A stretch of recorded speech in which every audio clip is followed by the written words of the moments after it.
안녕하세요. 저는 65세로 평범한 여자입니다.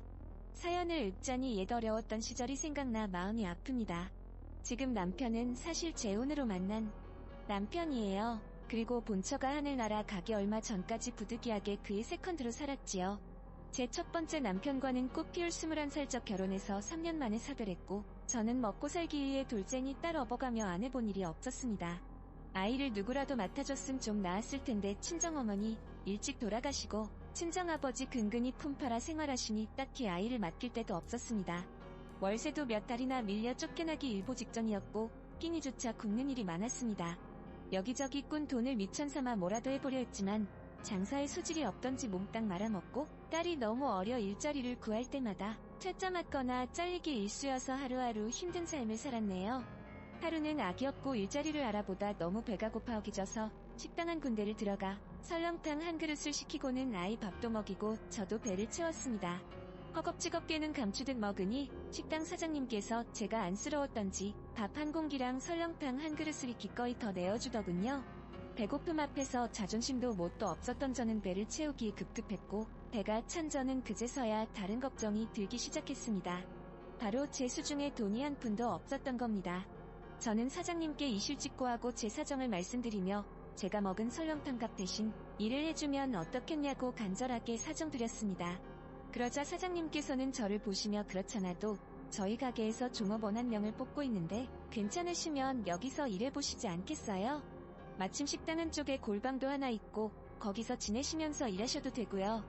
월세를 못 내서 쫓겨나기 일보 직전이었던 저는 너무나 감사해 몇 번이나 사장님께 감사 인사를 드렸고 저는 식당에서 그날부터 일을 할 수 있게 되었습니다. 제법 규모가 있던 식당이라 사장님 한 분 계셨고 종업원 5명쯤 있었는데 다들 하나같이 맘씨가 좋아 너무 바쁜 때 아니면 돌아가면서 아이를 봐주기도 했고 손님이 피크일 때는 부득이하게 사장님까지 나서서 아이를 봐주셔서 수월하게 일을 할 수가 있었어요. 하지만 일을 못마땅하게 생각하는 사람이 한 명 있었습니다. 바로 식당 사장님의 사모님이셨어요. 사모님은 놀부마누라 뺨치는 심술로 식당 내에서 갑질 부리는 걸로 유명했고 이미 저는 눈밖에 나 있었습니다. 제 사정을 모두 봐주시는 사장님의 태도에 맘에 안 드셨던지 늘 절 곱깝게 생각하시더라고요. 어휴 저 애기 또 응가한 거 아냐? 뭘 그리 좋은 걸 빼돌려서 많이 먹였길래 수시로 응가를 해서 비위를 건드려. 여기 식당이야 식당. 애과략근을 틀어막던지 먹이질 말던지. 이러다 우리 식당 망하면 아줌마가 책임질 다 거야. 라며 막말을 해대었고 저는 참을 수밖에 없었던 을의 입장인지라 죄송하다고 하고 그날따라 아이가 칭얼거리는 걸 달래며 겨우겨우 일하고 있었는데 애 소리가 또 거슬렸던지 어우 애 우는 소리 좀 어떻게 좀 해봐. 노이로제 걸리겠어. 방금 손님들 애 우는 소리 듣고 나가는 거 못 봤어? 불쌍한 여자 구제해주다가 이러다 망하는 거 아냐? 그럴 거면 차라리 애를 좋은데 입양을 보내? 지 복 있으면 부모라도 변변한 사람 만나겠지. 아니면 부잣집 앞에 애를 놓고 오면 업둥이 삼아 키울 수도 있고라고 말도 안 되는 얘기를 하니 이에 듣다 못한 사장님께서 자기 부인에게 버럭 화를 내더군요. 그만 좀 해. 그런 쓸데없는 소리 할 거면 당신 좋아하는 쇼핑이나 하러 가.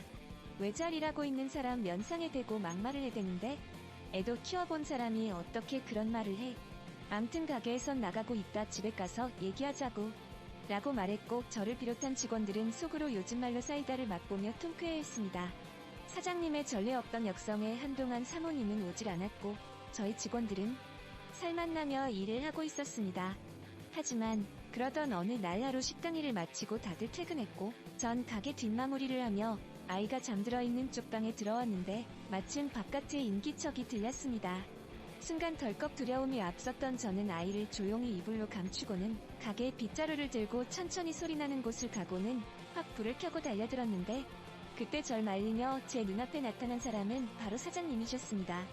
벌써 한잔을 하고 왔는지 냄새가 진동을 하더군요. 하며 괴로운 듯 가게 냉장고에서 몇 병을 더 들고 오는데 저는 사장님을 말렸지만 소용없었고 깡으로 벌컥벌컥 들이킨 사장님은 제게 괴로움을 토로하더군요. 부인이 춤선생이랑 바람이 났어요. 벌써 1년 됐다더군요. 이것들 간통죄로 싹 다 쳐넣어 버리려고요.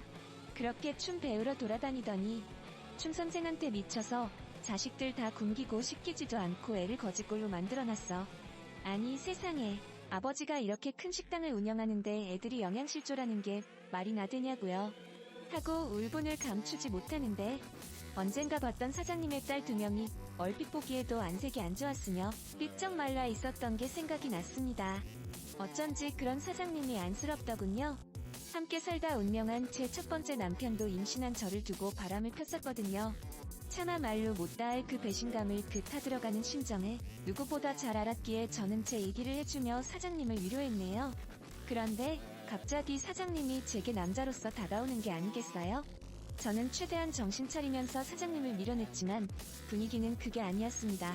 그날 밤 저는 그렇게 사장님과 보냈고 사장님은 제게 고백하더군요. 실은 오래전부터 당신을 마음에 품고 있었어요. 처음 아이를 안고 우리 가게에 설렁탕을 먹으러 왔을 때부터 그때부터 끌려서 당신을 이곳에 머물게 한 거예요.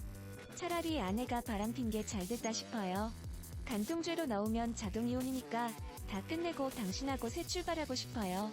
라고 했고 저는 처음부터 저를 품고 있었다던 사장님의 진심에 그간 잠자고 있던 심장이 뛰기 시작했습니다. 제게 그간 잘해줬던 사장님이 싫지 않아 제 딸을 위해서라도 천벌받을 짓인 걸 알지만 그 남자가 욕심이 났네요. 그 후로 저희는 숨어서 몰래 연애를 했고 사장님은 문 닫은 가게로 곧잘 찾아와 함께 시간을 보내었습니다. 그토록 사랑하는 우리가 얼른 부부가 되는 헛된 꿈을 꾸기도 했습니다. 그런데 어느 날 경찰이 저희가 같이 있던 가게를 들이닥쳐 저희를 연행해 갔고 죄목은 간통이었습니다. 분명 사모님이 먼저 춤 선생이랑 바람을 핀 건 사실이었으나 증거로 내민 것들이 다 기각되어 버리는 바람에 저희 관계를 평소 눈여겨봤던 사모님이 먼저 손을 쓴 것이었습니다. 사장님과 저는 간통죄로 들어갈 위기에 처했고 이제 갓 걸음마를 시작한 어린 제 딸을 두고 차마 갈 수가 없어 저는 사모님께 제발 용서해달라고 빌고 또 빌었습니다. 처음에 간통죄로 고소할 테면 어서 고소해라. 얼른 이렇게라도 당신과 이혼하고 싶다라며 버팅기던 사장님은 제 사정을 봐서 마냥 그럴 수는 없었는지 결국 아내에게 무릎을 꿇더군요. 사모님은 고소해야 하며 간통죄 고소는 이렇게 하는 거야. 알겠어? 사람이 좀 치밀해야지 무턱대고 고소만 하면 다 되는 줄 알았어? 니들 간통죄로 다 넣어버리려고 했는데 생각해보니 그냥 내가 우리 남편 부인으로 남는 게 좋을 것 같아. 이혼녀로 위자료 받는 것보다 곁에서 사모님 소리 들으며 살면서 벌어온 돈 쓰는 게 더 이익일 것 같았거든. 호적에 빨간 줄 안게 되는 걸 평생 감사하며 살아. 라고 얘기했고 저는 무참히 깨어진 미래의 실망보다는 그래도 우리 딸 건사하며 살 수 있게 된 것에 대해 더 감사했습니다. 저는 그렇게 식당을 그만두고 또 어떻게 살아가야 하나 앞에 깜깜의 해결책을 모색하고 있었을 때 또 제 사장님은 절 찾아와 제게 유혹하더군요. 나 당신 없으면 이제 못 살아. 어차피 집사람 속내를 알았으니 이혼이 무서워서라도 간통죄로 절대 넣진 못할 거야. 차라리 잘 됐어. 우리 그냥 살림 합쳐 같이 살자. 법적으로만 그 여자 남편으로 사는 거고 내 몸과 마음은 항상 당신 곁에 있을 거야. 내가 사랑하는 건 당신뿐이니까. 라고 하며 사장님은 이참에 제게 집을 한 칸 마련해 주었고 오갈 데가 없었던 저는 선택의 여지 없이 그렇게 저는 또 사장님과 인연을 맺게 되었고 그 집은 얼마 지나지 않아 사모님에게 발각되어 사모님의 친정 식구들, 지인들, 친구들 와서 제 머리채를 동네북마냥 한 번씩 쥐고 흔들고 가고는 했어요. 맷집이 제법 생겨 대비도 나름 하고는 했지만 여럿이서 한꺼번에 달려드는 데는 별 수가 없더라고요. 그것 때문에 몇 번이나 이사를 했고 그 사이 저는 사장님 사이에서 임신을 하게 되었습니다. 낳아보니 든든한 아들이었는데 사장님은 처음 본 아들을 무척이나 아끼며 예뻐했고 어떻게 해서든지 호적에 올리고 싶어 했지만 사모님 반대로 번번이 무산되었습니다. 결국 재성을 따서 사생아로 시작을 하게 되었네요. 자식을 안고 운 적이 한두 번이 아니었습니다. 대체 무슨 죄가 있어 내 아들이 아비 없는 사생아로 손가락질을 받아야 하는지 그저 못난 어미로서 우리 아들에게 늘 미안했습니다. 맨날 애를 붙들고 울자 사장님은 저를 달래며 조금만 더 참자하고 버텼는데 아들을 낳았다는 소식에 사장님의 부모님, 즉 제게는 어찌됐든 시부모님께서 절 찾아왔던 겁니다. 이 아이가 우리 종손이구나. 고맙다. 네가 대를 이어줬구나. 아들 낳았단 소리를 일찍 접했으면 내 이름도 지어주고 너희 모자를 귀하게 여겼을 터인데. 아이, 내가 어떻게 해서든지 우리 집안에 호적으로 올려주마. 너도 내 며느리로서 어떻게든 인정해줄 거야. 라고 시아버지께서 호언장담을 하셨고 남편의 우유부단함과는 달리 시아버지는 단호함이 있으셔서 일은 일사천리로 진행되었습니다. 사모님은 울며 겨자 먹기로 저희 아들을 호적에 올려 아들 삼아야만 했네요. 또한 저도 사장님의 집에서 들어와 살게 되었어요. 서울 중심부에 있던 으리으리한 대궐 같은 집이었는데 몇 평인지 가늠조차 안 오더군요. 저는 그렇게 들어가서 살게 되었고 저는 일하는 아줌마들에게 수근거림을 당했지만 어쨌든 처음으로 사모님 대접받으며 살아가게 되었습니다. 본인 입지가 점점 좁아지는 걸 안 사모님은 어떻게든 살아남으려고 아등바등했지만 제가 낳은 아들의 힘은 생각보다 컸네요. 무시당하던 식당 종업원이었던 제가 가진 수모에도 버티던 사모님의 자리를 위협하는 존재가 되었습니다. 사모님의 작은 딸은 절 친엄마보다 좋다며 잘 따랐지만 큰 애만큼은 아무리 못해준다 한들 그저 지 친엄마가 최고였던지 자기 엄마 자리를 뺏은 절 사사건건 대들어가며 골탕을 먹였습니다. 아줌마 미워요. 우리 엄마 아줌마 때문에 맨날 속상해하고 우리 아빠 재산 노리고 애기도 낳고 그랬다면서요? 내가 크면 반드시 아줌마 쫓아낼 거야. 라고 이를 갈았네요. 고작 초등학생 고학년에 불과했던 첫째 딸이 재산 어쩌고 하며 얘기를 하는 걸 보면 분명 사모님이 애한테 할 말 못할 말 가리지 않고 했던 게 뻔했습니다. 원래 천성이 그런 여자였으니깐요. 그리고 어이없던 건 절 잘 따르던 사모님의 둘째 딸은 심지어 사장님의 아이도 아니었습니다. 애엄마가 워낙 애 일에 관심이 없어 제가 둘째 딸까지 손수 다 챙겨주곤 했는데 어이없게도 알려진 혈액형과는 달리 이상하게 나왔고 은밀하게 유전자 검사를 진행해보니 사장님의 아이가 아니었습니다. 그렇지만 사장님은 지금까지도 모르고 있어요. 오로지 그건 저만 알고 있는 비밀이었습니다. 그건 본부인을 쫓아낼 수 있던 최고의 구실이었지만 둘째 딸 아이가 사실 사장님의 친자가 아니라는 걸 끝까지 알리지 않았던 건 사장님을 생각한 것도 있었지만 유독 그 아이가 제 아들과 딸을 지 동생으로 생각하고 챙겨주는 게 기특해서 가뜩이나 핏줄에 연연하는 가족들로 인해 어린 것한테 차마 상처 주기 싫어 그러지 않았습니다. 우리 아이들 생각하면 그 아이 엄마 내쫓고 제가 그 자리를 차지해서 떳떳하게 인정받게 하는 게 맞는 거였지만 그냥 그러질 않았어요.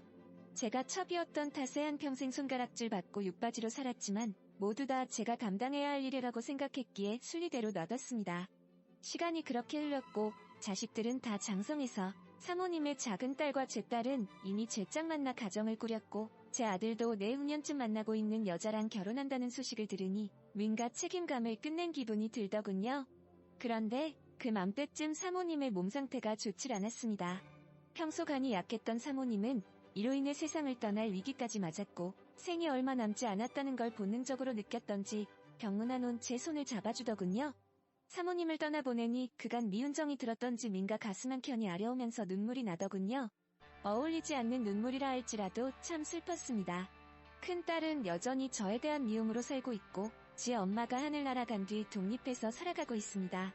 올해로 벌써 43살인데 성질만 여전히 살아있어 아빠 같은 남자 만날까봐 결혼 안 한다고 마음까지 다듬어 살아가고 있네요. 30여 년을 가까이 첩으로 사니 부인 자리가 오히려 낯설어 적응이 힘들더군요.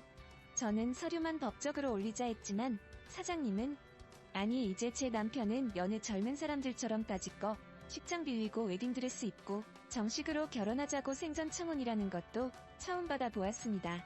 그렇게 저는 30여 년의 상간녀 생활을 정리했네요.